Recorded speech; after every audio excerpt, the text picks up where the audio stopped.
Good morning, everyone. My name is MightyStream. I'm going to do our March the 7th spiritual principle day in a meditation. Hope you're doing well this morning. The title of the meditation, Maturity in Recovery.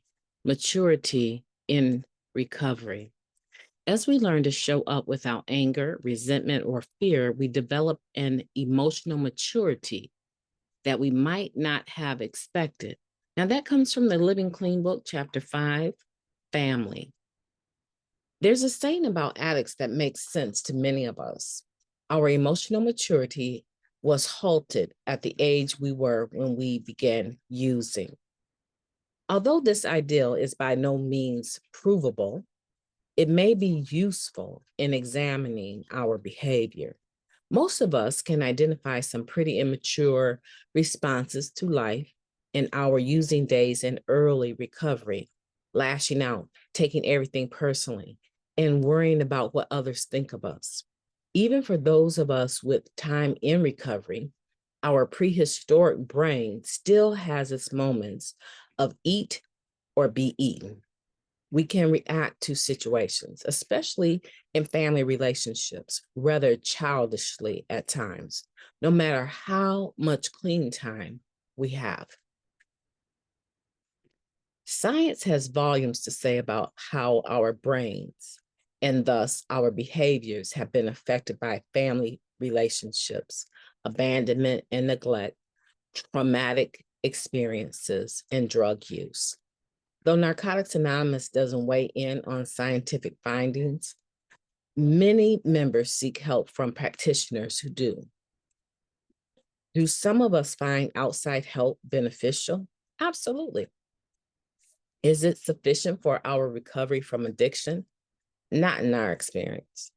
Although we have no opinion on other paths to wellness, we subscribe to the spiritual solution that NA offers us, working the 12 steps. Through step work, we identify our role in past conflicts and relationships and gain a better understanding of our tendencies towards self-centeredness.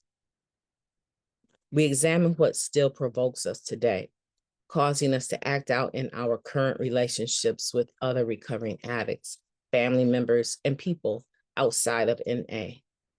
No doubt, we have ample opportunities to amend our behavior. Perhaps most consequentially, we learn to focus on being of service to others as a strategy to stop our adolescent self-obsession in its tracks. No matter what age we were when we first picked up, we're all works in progress. If we stay, we can grow. If we stay, we can grow up. I am by no means a finished product, but today I will try to counteract my reactiveness in relationships by coming from a place of openness, acceptance, and courage.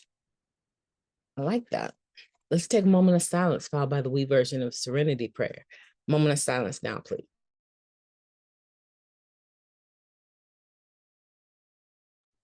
Thank you, God. Grant us the serenity to accept the things that we cannot change, the courage to change the things that we can, and the wisdom to know the difference. Just for today, please and thank you. Wow. What an amazing meditation, right? It's talking about growing up in recovery. It's talking about becoming emotionally mature, really the spiritual principle of maturity. And how, if it's a spiritual principle, how am I able to practice it in all of my affairs? Well, if we're being completely, I hate to like just put it out there, but to make all of this sweet and short, we work our steps. We work our program of recovery. We subscribe to the spiritual principles that are found in this 12-step program of Narcotics Anonymous. We can do other things. I'm a counselor. I'm a licensed counselor, right? I believe in counseling. I believe the power of talk therapy is the therapeutic value of one person helping another. In A, it's one addict helping another, right? There's value in having a connection. There's value in someone listening to you without judging you. Right? There's value in my being able to talk to someone, right? And so I believe that there's other forms of wellness, pursuits and paths to wellness that work. Or I wouldn't have the career that I have, right? I believe that. But where did I learn that? I learned it right here in this program. I learned it through sponsorship. I learned it through, even in my rebelliousness, I learned it through sponsorship. I learned it from listening to other people talk about their sponsor, right? The people that used to say, if you don't have the best sponsor in the world, you might need to find another sponsor. Well, that's a bit of a stretch because we're all going to have a sponsor at some point in time that we don't see eye to eye on, but nor do I need to. And I'm not asking my sponsor to hold my hand and walk with me through every day of my life. I'm asking my sponsor to be available to help me get through the steps and apply them, figure out different ways that I might be able to be open to applying spiritual principles in certain situations. And maturing in recovery comes as a direct result, I believe, of working the steps. Yeah, they say, we're as mature, we stop growing, at the point that we started using. So if you start using at, 5 years old, then you're probably thinking and acting like a 5-year-old. But there's a lot of other traumatic things that happen besides picking up a drug that can stunt a person. And usually it shows once we start to clean up, because we don't have drugs in our system to sugarcoat situations for us, to create illusions and make things more tolerable for us. There's a lot of things that a lot of us succumb to as a direct result of using drugs that we would never put up with as clean individuals today. And that is, to me, a byproduct of staying clean. But there's other byproducts of staying clean. And they come quite naturally, but they don't come without some effort, right? You're still going to need a sponsor. And some people, I'll never, I hear men say this a lot. I'm not asking a man to be my sponsor. Okay. So in essence, you're still going to be in that state of mind that you know it all. Okay. Let me know how that works for you, because it's not my job to try to convince you to do otherwise. It's a suggestion that has worked for thousands of people, thousands and thousands and thousands, if not millions of people. It has worked for thousands of people. But for some reason, you're different. Okay. Let me know how that works for you. But for me, I love Narcotics Anonymous, and I love the step work, and I love not only doing the step work personally, but also helping other people do it. And I grow. It seems like every day I'm learning something different. Every day I'm learning that there's still stuff I don't understand. And I'm open to the process. I want you to be open to the process too. We're by no means a finished project, but today we can try to counteract our reactiveness in relationships by becoming a place of openness, acceptance, and courage. That is a mouthful. That last little bit is a mouthful.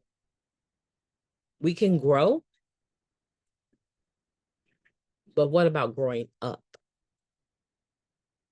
I don't know, like, I can't probably remember the first time I didn't react the way that I normally would react. But there's been several times that